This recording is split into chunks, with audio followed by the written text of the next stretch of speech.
Un six-pack, tablette de chocolat, des bras toniques et une silhouette bien dessinée, c'est l'image du corps en forme dont nous rêvons tous et que nous nous démenons pour obtenir. Enfin, certains d'entre nous du moins. Et cette lutte peut être vraiment frustrante si tu crois encore à certains des mythes les plus courants sur les entraînements sportifs. Voici ma liste. Numéro 1. Les étirements sont essentiels pour chaque exercice. Ce conseil est beaucoup trop général. Les étirements de base sont très utiles pour tout exercice qui implique des étirements en soi. Au-delà de cela, ce n'est pas si important. Ton corps est un système intelligemment conçu qui va s'adapter à l'entraînement, même sans grande préparation. Le premier mouvement d'un exercice réchauffera immédiatement tes muscles. Juste n'essaye pas de commencer à l'entraînement comme la force athlétique, le ballet, le yoga ou les arts martiaux sans t'étirer. Numéro 2. Les muscles étirés seront plus beaux. Si le premier mythe sur les étirements comportait une part de vérité, celui-ci est totalement hors jeu. Même dans le corps d'une personne absolument non entraînée, n'importe quel muscle peut être étiré à plus de la moitié de sa taille. Mais cela ne change rien à l'apparence de tes muscles. La structure de ton corps est prédéterminée par la génétique. Tous les muscles de ton corps auront toujours la même longueur puisqu'ils sont étroitement liés à tes os par des tendons qui ne bougeront pas d'un millimètre de leur position, quelle que soit la force avec laquelle tu étireras tes muscles.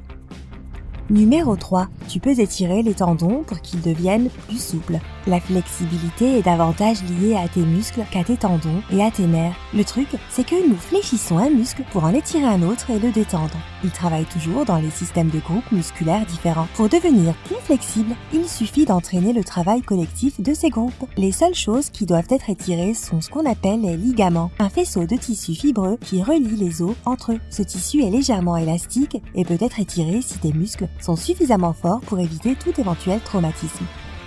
Numéro 4. La course à pied est le meilleur moyen de perdre du poids. La course à pied est considérée comme un entraînement cardio. Elle vise à améliorer ton endurance et ta résistance. Elle permet également d'améliorer la santé de ton cœur et ton bien-être général. La course à pied est donc une activité géniale pour toi. Mais ne t'attends pas à perdre beaucoup de poids juste en courant. Tout d'abord, comme tout entraînement cardio, la course à pied doit être chronométrée correctement. Ce serait trop épuisant et même dangereux de courir de façon excessive pour perdre du poids. Il convient de combiner la course à pied avec d'autres programmes d'entraînement en salle. Le simple fait de perdre de la graisse n'est pas aussi efficace que de gagner du muscle par-dessus. Numéro 5. La course à pied est toujours préférable à la marche. Il peut sembler que la course à pied soit plus intense et donc plus efficace pour perdre du poids. Mais jette un œil à la marche nordique. Cet entraînement est parfait pour le côté cardio. Mais il brûle plus de calories que la course. C'est parce que 90% des muscles du corps humain sont sollicités par cette méthode d'entraînement. C'est bien plus que la course à pied ou le vélo. Numéro 6. Une séance d'entraînement le matin est le meilleur entraînement. Bien que ce fait soit vraiment sujet de débat, la vérité est que tu devrais t'entraîner à l'heure de la journée où tu as le plus d'énergie et de motivation afin d'obtenir le maximum de résultats. Pour certaines personnes, les matins sont déjà suffisamment chargés et stressants comme ça, et l'idée de filer à la salle peut être tout simplement inconcevable. Aussi, chez les personnes âgées, il y a une augmentation naturelle de la pression artérielle au réveil, ce qui rend l'entraînement matinal un peu plus risqué. Mais pour d'autres, cela leur donne un sentiment de fraîcheur et de satisfaction pour commencer la journée du bon pied. Quel est ton moment préféré pour faire de l'exercice? Fais-le moi savoir dans les commentaires. Numéro 7. Les entraînements te rendront mastoc. Certaines personnes ont peur de prendre du muscle parce qu'elles pensent qu'elles vont gonfler. Cette idée fausse vient surtout du fait qu'on voit souvent des bodybuilders énormes dans les salles de sport. Mais n'oublie pas qu'ils le font exprès. C'est exactement les résultats qu'ils recherchent. Leur entraînement et leur alimentation vont bien au-delà de ce que tu ferais juste pour être en forme. Numéro 8. No pain, no gain.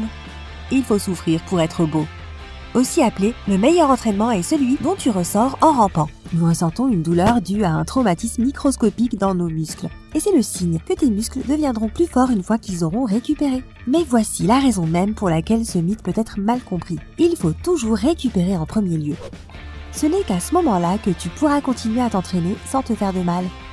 Plus ton prochain entraînement sera dur pour tes muscles, plus il te faudra de temps pour récupérer.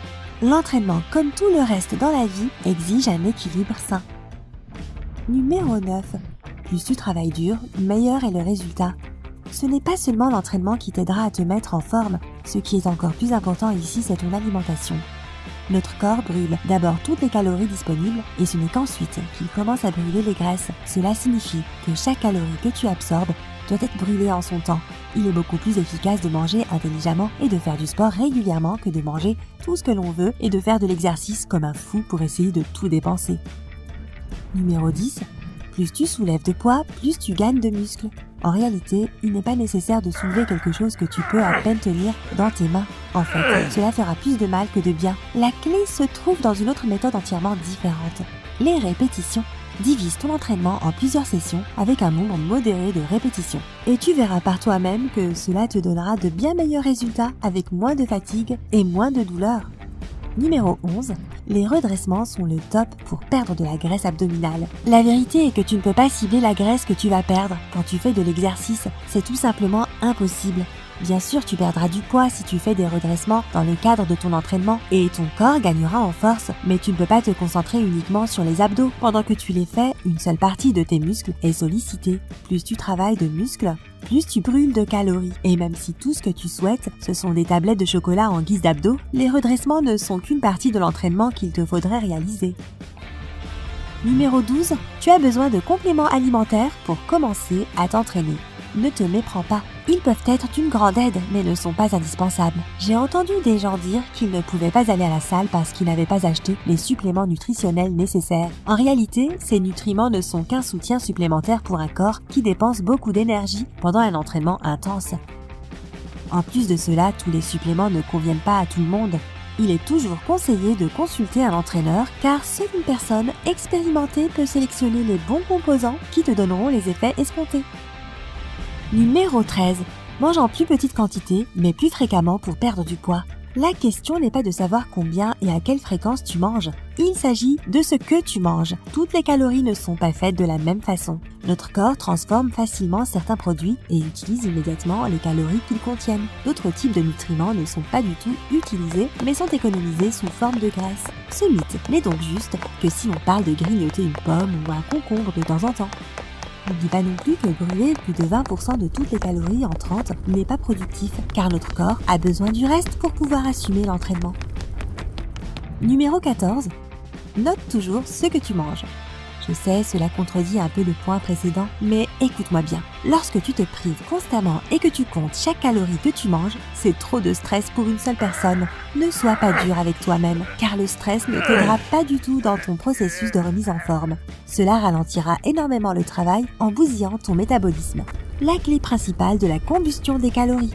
Et se régaler en mangeant son plat préféré de temps en temps n'est pas problématique du tout si tu t'entraînes régulièrement. Numéro 15. Tu peux dire adieu à tous tes progrès si tu arrêtes tout entraînement pendant 2 semaines. Sans vouloir te faire du mal, le temps qu'il faut pour perdre l'habitude de brûler plus et de manger moins est en fait inférieur à 2 semaines.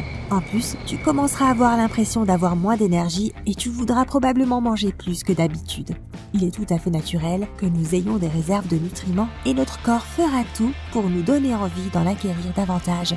Sans un entraînement continu, toute cette énergie sera réservée pour plus tard sous forme de graisse. Si tu as appris quelque chose de nouveau aujourd'hui, alors clique sur j'aime sous la vidéo et partage-la avec tes amis. Et voici d'autres vidéos sympas que je pense que tu apprécieras. Il suffit de cliquer à gauche ou à droite et de prendre la vie côté sympa.